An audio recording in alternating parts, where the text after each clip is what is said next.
talk about in-home selling. But here's one of the first things I learned about in-home. Y'all can't hear? Can y'all hear me now?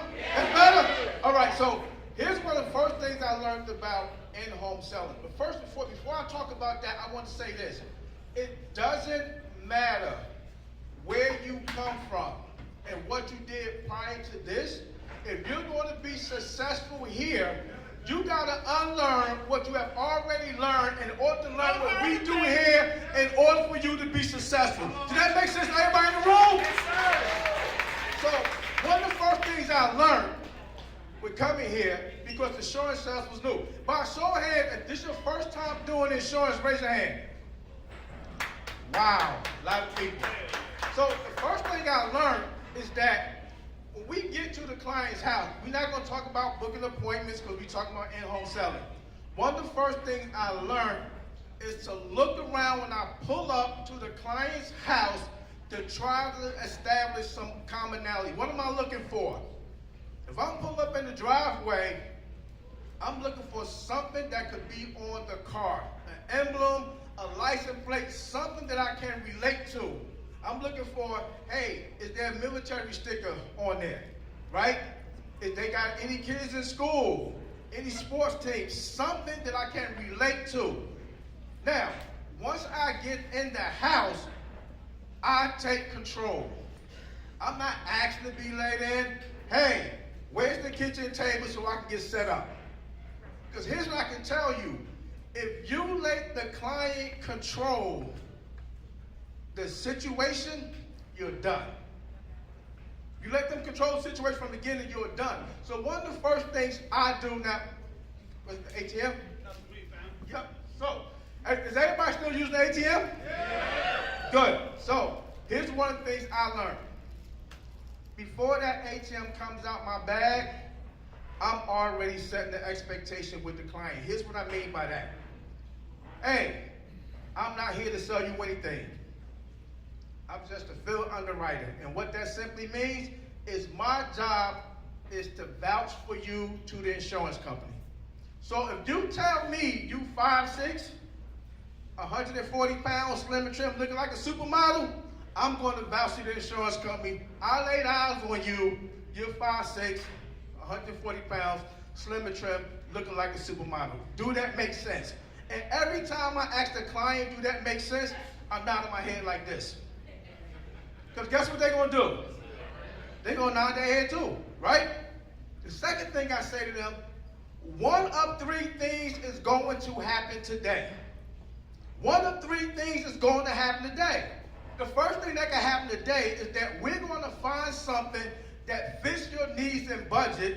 We're going to get the application filled out and sent into the insurance company. Does that make sense? Once again, I'm asking, does it make sense? The client is doing this as well. The second thing that can happen today, if you say, hey, James, I need to think about it, not a big deal.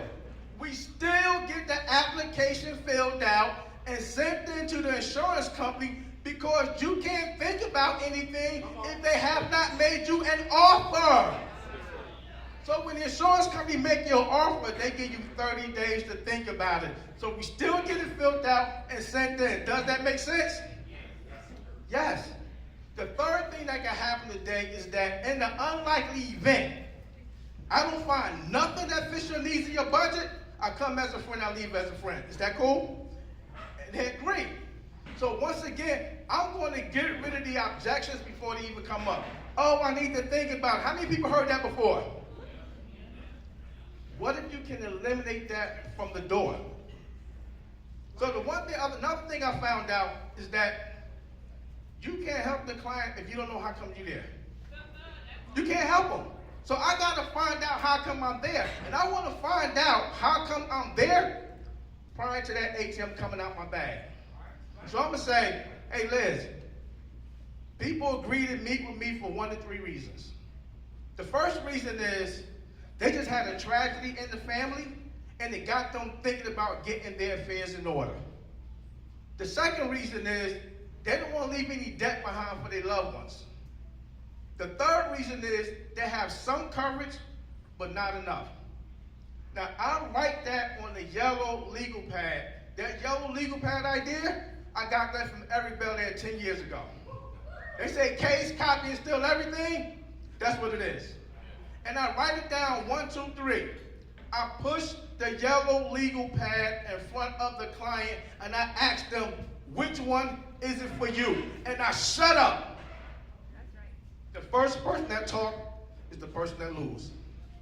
I don't care if it takes them 3 minutes of silence. I'm not saying nothing until they tell me. See, I don't ask the question, what made you send this in? I'm not asking that question because I set myself up for this. Oh, y'all mailed it into me. I'm not setting myself up for that. Oh, I was just looking for prices. I'm not setting myself up for that. But there's the fourth reason I don't say. And that is they don't have nothing. And the reason why I don't put that as the fourth reason, because I want the client to say it out of their own mouths. Because it's more powerful when it comes out of their mouth than me saying, you don't have nothing. Does that make sense to everybody in the room? What do you do, Rojas? Hey guys, my name is Brian Rojas. I've been with the Alliance now 8 years. And first and foremost, I got to give honor and praise where honor and praise is due. I want to thank the Most High for this opportunity. And second of all, I want to thank God for allowing me to be in stage with you guys, because each one of you guys I admire. You know what I'm saying? I don't know if y'all know this, but Jay Coleman, back in 2019, this man showed me how to do 15 referrals in every home. That's right. See what I'm saying? That's right. And so he's an OG. Y'all be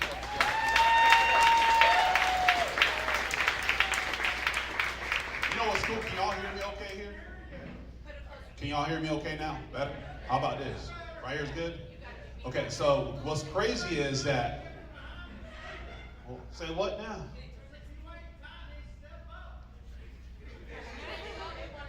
All right. So how about that? Do I look good? Smell good? Y'all can hear me good now? All right. So what's crazy is that, like, I was allowed to pay it forward. We're hanging out in Cabo, bro, and I was able to buy you that bottle of Hennessy that you like, that VSOP. So yeah, we got to do that. But I, you know, the one thing about us four is that we do things a little bit different. And the cool thing about it is that I know every single one of y'all have written over 40, 50, and 60,000. So any which way it works. Here's the thing, all right? When you go up into the home, you got to remember the first thing. Be memorable or be forgotten. Okay? People have an issue with connecting with the client because here's the deal. You're thinking about yourself, okay? You want to be interesting and not interested, okay? So you want to forget about yourself for a moment, man, and think about the reason why you're there. Nothing but connection. Like, you can screw everything up in the process, but if you can get this thing right here called connection, right? Everything else is going to work out. Does that make sense? So like I said, I've been with the Alliance now 8 years, but here's what you don't know about me. My first 20 appointments, I didn't make a single sale. Okay? My first 20 appointments, I didn't make a single sale. Here's the crazy about those 20 appointments. I did them in less than 4 days. Most people will take 3 months to do 20 appointments. So fail quicker. Get the no's out the way quicker. Because it's in the no's that you get the yeses. I feel like I'm sounding pretty loud. Do I need to back the microphone up a little bit? Good? Okay. So what was your question, James Coleman? What do you do in the beginning to establish that rapport with the client? That's a good question right there. All right, so I realized that the reason I didn't sell 20 appointments is I couldn't connect. I didn't know how to shake a hand.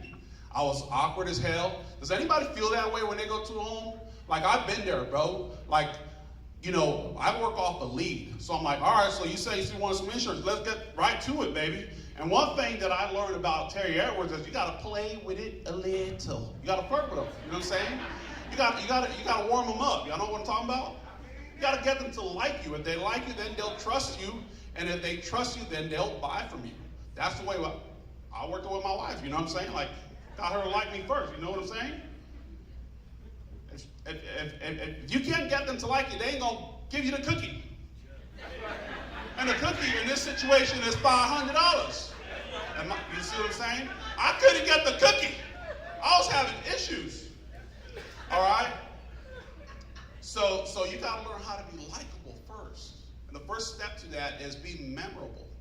Here's the thing. Most people often look for what is the magic pill, what's the secret sauce, only to come and find out that the magic pill in the secret sauce is yourself this whole time. See what I'm saying? So the best thing I can tell you is be you in the home. I spend 90 to 95% of my time trying to tell my agents, just be yourself. Be to thine own self be true. People smell bullshit from a mile away. Stop it. Hey, I need y'all to do this right here. Do this. Everybody. Now do this second part with me, right here. Stop it. Damn. I mean, come on. This is America. You could sniff out $500 for God's sake. Y'all see them people from Africa doing like $300,000 in a day? This is America, baby. But you got to be true to yourself. All right, so look, what I didn't know is how to build rapport quickly with somebody. Here's what I learned from Andy Riddle a year in. This is why I quit 3 times. By the way, did I tell y'all I quit 3 times in 1 year? Because I was arrogant too. I forgot to tell y'all that. Don't be arrogant and broke. Not a good mix. That's stupid. All right? All right, so here's what I learned from Andy Riddle. Y'all, can y'all help me with this here? I'll put this forward. I don't want to break this thing. All right, so I call this thing reverse engineering. I learned it from Andy Riddle. So when you're in a client's house, let's see if this works here. Oh, hell, I don't mess it up already. All right, so let's say this is the client. Oh, hell, what am I doing? All right, and you're in a client's house, and let's just say we're in Tampa.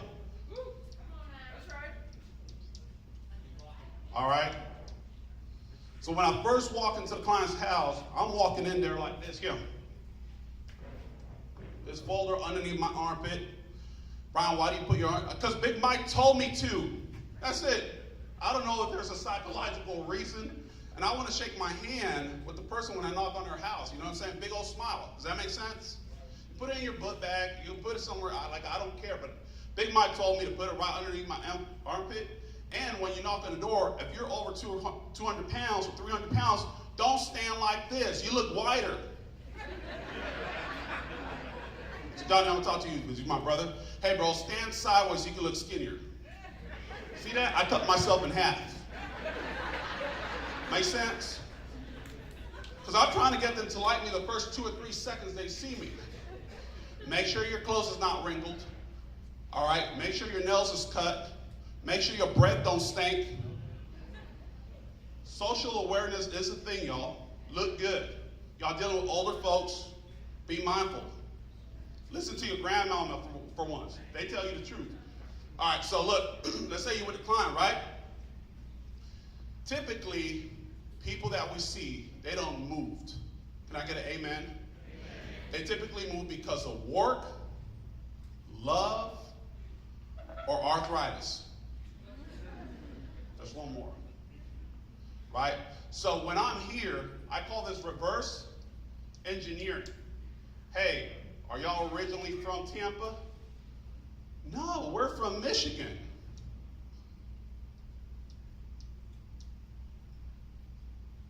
See what I'm saying? They give you something. Dig in on that. Really, what brought you down to Tampa? The what is the story that you want to dig in. Does that make sense, y'all? Now, here's another thing that Terry Edward covers in a video called form. Y'all ever heard of form? Raise your hand if you've never heard of form. All right, listen, because we got to get moving. I don't want to take this whole time here. All right, but look, form stands for family. Everybody say family. Family.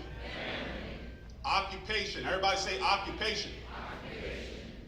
Now this word's going to be interesting because I don't know if I say it right. Is it recreation or recreation? All right. I ain't going to argue with y'all.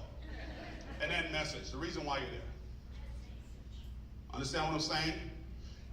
Out of these four, family is the most important because you're selling insurance.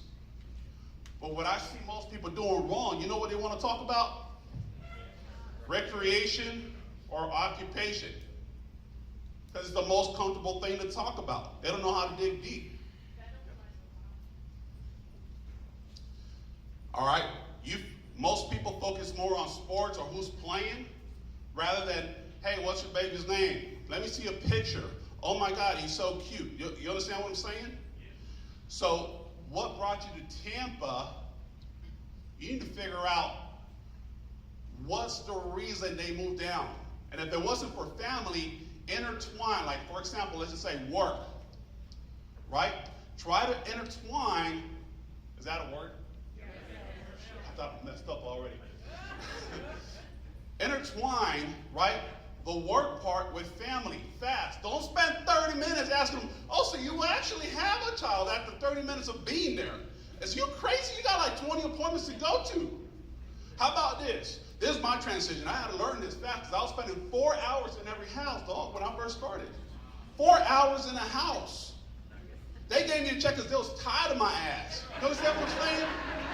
I'm like, boy, just take this voided check. That account don't even work anyway.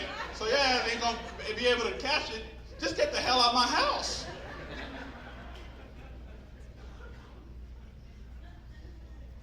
They're giving you a check out of pity. See what I'm saying? You gotta be quick with it. One of the ways that I learned is, hey, work. You came down here for work. What did you do for work? I don't know, customer service at Walmart. Really, did your family come down with you? I assume. I intertwine family.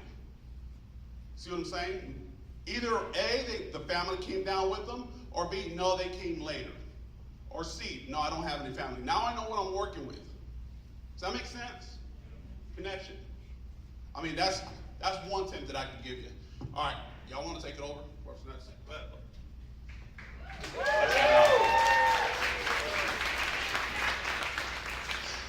All right, so Brian, you killed it, bro. So a couple things to add on to what Brian was saying. The key word, one thing he said was confidence, right? Your confidence has to be slightly higher than your clients for you to make a sale. People want to feel that they're doing business with somebody that's competent and just their thoughts are slightly higher than theirs. So what will get you more confident to help these people? You have to prepare. And I hate to say that in front of a crowd like this because I don't want anybody to have an agent a week from now and say, well, I ain't been in the field yet. I'm still preparing.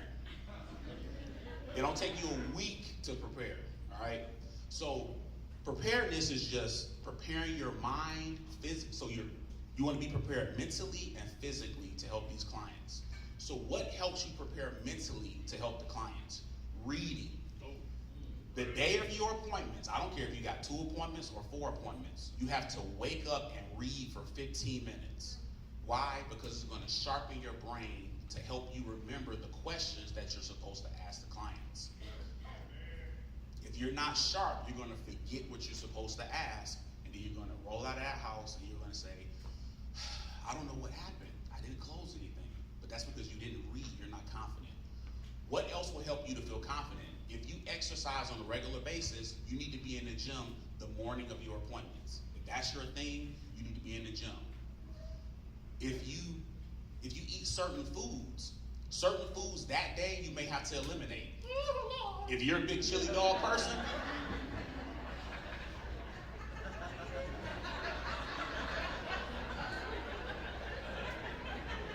that day you skip the chili dogs. You want your breath smelling good. You want to feel good. Whatever affects your stomach that day, you don't eat it that day. Maybe lactose intolerant.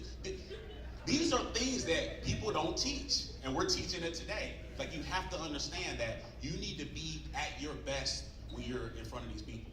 I was doing this one training, and I was talking about like not having holes in your underwear. Guy come up to me after the training, he says, hey, what's the big deal about having holes in your underwear? Nobody sees your underwear. I said, bruh, you know you have holes in your underwear. It affects your self-confidence. Like, it's self-confidence. You need to have high confidence when you're dealing with these people. Get nice underwear, bruh. All these things build your confidence. So you can have things that build your confidence, and you can have things that lower your confidence. Pay attention to these things the day of your appointments. Focus on what you're putting in your head, focus on what you're putting in your mouth, and focus on what you're putting on your body. And now, with so much time with that. Okay, I'm gonna say this real quick. So, having confidence will cause you to, again, ask certain questions, right? So, let's say I was giving this example at my training the other day. So, let's say I walk into a house and the guy's super cocky. He's like, okay, young man, here's what me and my wife want. This is all we want. Just give me some prices, and you can go on about your business. Let's say somebody's cocky like that. Confidence will cause you to say, okay, so tell me something. How long you been living here? We're going to get to the quotes, but how long you been living here? You're going to slow the client down, and you're going to ask more questions. Okay, well, how long you been married? Well, son, let's just get to the quotes. I know, we're going to get to the quotes. I kind of need to know where you're coming from so I can know how to help you.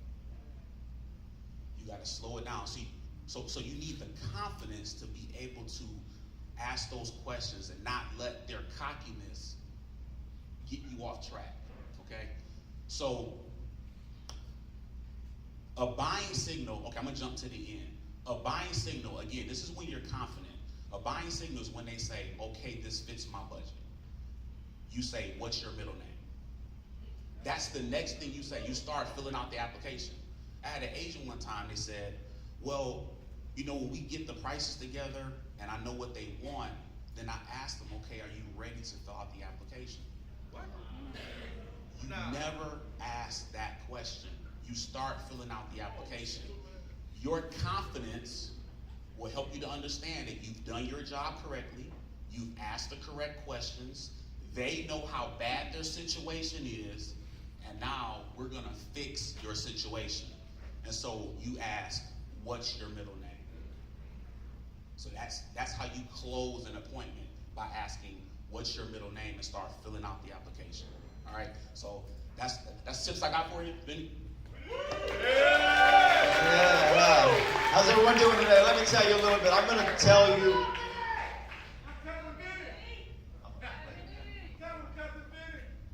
All right, so look, I believe that every appointment that's in home starts in the home, right? So this is the thing, guys. When you want to get in the home, you got to book an appointment or show up. So do me a favor, because I've seen this in a lot of agents I have brought on and hired.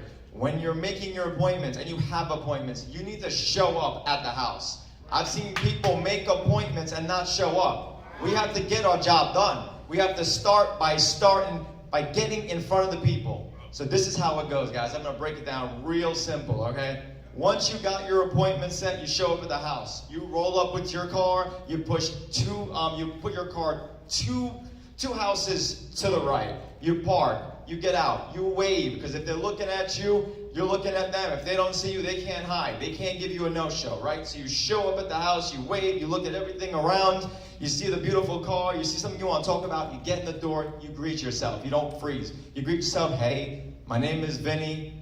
I spoke with you yesterday. Where can I put my stuff down? That's what you want to do. Just invite yourself in. Don't let them invite you in, because they might say, well, let's go outside, let's hang out. No, we're going inside. We're going to sit down on your couch. We're going to sit in the living room. We're going to sit down in the kitchen. We're going to sit down, and we're going to build this rapport. This is where it all starts, guys.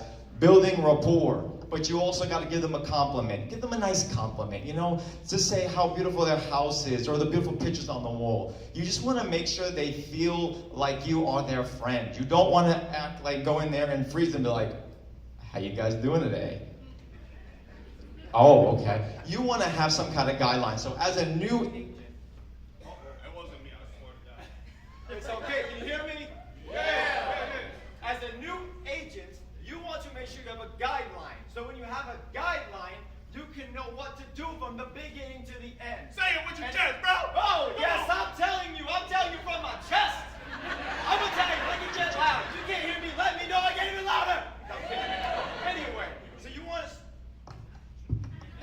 want to start with a guideline. So the guideline, I still do this myself 6 years down the line from the beginning. I pull out an ATM. Hey, bro, we don't need that microphone. Let's go. All right, what? Okay. All right, anyway, you have an ATM. An ATM is really important. Print out your stuff, talk to your upline, sit it down, and if you don't know what to say, that ATM does. So make sure you read it. You start off with the alliance, first page, what we do, why we do it, right? Then we get to the next step. We want to talk about who they are, what we are, right? So we want to build that rapport. Say where you're from, ask them where they're from. Say you have kids, ask if you have kids. Compliment everything on the walls, right? Then you're going to get down to the part where it's like, okay, we need to now talk about why are we here? Why'd you fill out this lead? We are working with leads. We want to show them what they filled out. We want to tell them what kind of information we have so they know that we're not just showing up at their door and just trying to sell them. We're making a friend. So we talk about the lead, why they sent it in. We want to build the why really big so you don't get no outcome of a rejection. You want to build out why they filled it out. Who is important? If they die tomorrow, how does the day look tomorrow? Who's going to pay for this funeral they have going on? Who is going to cry and not be able to work the next day because you're dead now. They just can't function. When people pass away in someone's family, they don't understand that it ruins them very bad. So let's put a picture right now. Someone really close to you passed away today, God forbid, knock on wood. And now you have to live the next day without them. Are you still going to your job mentally ready to work? No. Are you still going to sit home and wait for a meal? No, it's not there. Your person you love is gone. How does that feel tomorrow? Are you financially set to pay for that funeral? So you want to make the client understand and paint a picture how tomorrow looks without them. And that's when they start believing it. Like, oh my God, I never thought about that. And they might think they have the money now in the bank, but what happens when the time that person passes away, they don't have the money? So let's set them up today. So let me set you up today so you don't have to worry about your kids or your spouse worrying about if they're going to financially take care of it. Let them mentally grieve, not financially grieve. So once you built that why so big, and now you tell them, so we're going to do something today. We're going to protect your family. They are ready. They're not going to give you no objection. If they do, you said something that you didn't say or you said it wrong. So now once you've got it, you're like, okay. And they're like, yes, I want this. Great. Go get me a voided check and your license, and we can get this started. And that's where it goes, where you're now into the application. You're quoting them out. You put them quotes out there. You give them 3 quotes. You don't give them 5. You don't give them 10. You don't give them 1. You give them 3. You give them 3 of the company that they actually finally approved for. So you do you quote you do the underwriting, you find out what they want. And guys, let me tell you right now, as a new agent, you better call your upline when you get those companies that they qualify for. Let me tell you again, you gotta pick up the phone. If you're picking up the phone or you're picking up a check, that's what you're doing in the house. You don't leave without picking up the phone or the check. What do I mean pick up the phone? You see the name of the company the client is now with. Either your underwriting tool or you don't have it because you didn't want to pay the money, but you wrote down everything. You did the heights and weight chart, you did the weight, you did the medication chart, you did all the charts. You call your upline or somebody that is ready to pick up the phone and you say, hey, I'm here with my new friend Jasmine. I think I have the right company here, but I just want to make sure and double check I'm doing the right thing for her. I want a second opinion. So the client doesn't think you're new. The client now knows, wow, he really cares. He's actually double checking. Because there's some agents out there that go out there, think they know everything, and they really don't, and they screw somebody over, and now you know what happens? That client's screwed over. And the client has to now find out the hard way when someone comes behind you and tells you, that product's not ready for you, not right for you. And they're like, what? That's not true. The client told, I don't care what the agent or the client or whoever told you what. It's wrong, and I now have to fix the problem. And I do that a lot. I fix the problem. We can talk about it all another time. I have a lot to talk about, and I'm not talking about it. But there's policy reviews out there. Get with your upline or talk to me on the side. I'll tell you all about policy reviews. But let me tell you right now, once you tell them what is wrong, what's going on with their policy, you become the hero. So call your upline. Tell them I'm here with my new friend. I just want to double check. And just go through what you just did and just say, is this the company that's right? And they'll say yes or no, and they'll tell you which company. Get off the phone and say, we found a product for you today. I'm going to help you out. Let's start this application. Get me your check, get me your ID, and let's start this baby. Let's go, baby. Keep it up, keep it up!